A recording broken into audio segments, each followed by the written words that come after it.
উপজেলা নির্বাচন সফল করা সত্যি একটা বড় চ্যালেঞ্জ। বিএনপি এখন তাদের গলাবাজিটা আগের তুলনায় অনেক বেড়ে গেছে। তারা মাঠের আন্দোলনে ব্যর্থ, নির্বাচন ঠেকাতে ব্যর্থ। এই ব্যর্থতার কারণে তারা আসলেই হতাশ এবং ক্লান্ত। কর্মীদের চাঙ্গা করার জন্য তারা সর্বশেষ যে কর্মসূচি সেটা দেখলাম লিফলেট বিতরণ।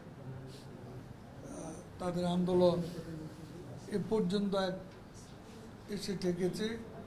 এখন আবার গরমের পর, ঈদের পর নতুন করে আন্দোলনের স্বপ্নে তারা বিভোর হয়েছে।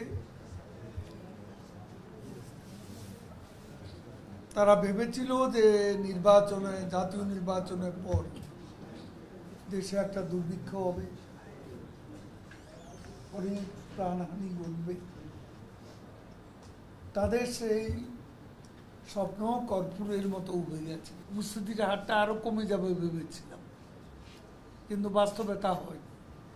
কারণ দেশে যে একটা দুর্যোগ, একটা সাইক্লোন, প্রলয়ঙ্করী একটা সাইক্লোন, এটা ক্ষতিগ্রস্ত কম বেশি সারা বাংলাদেশের অনেক জেলায় হয়েছে।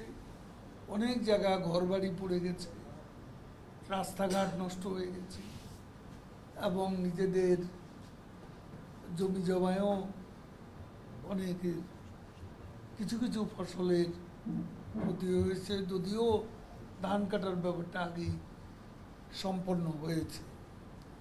তো এর মধ্যে 35% বা তার চেয়ে কিছু বেশি আমি বলবো মোটামুটি সন্তোষ।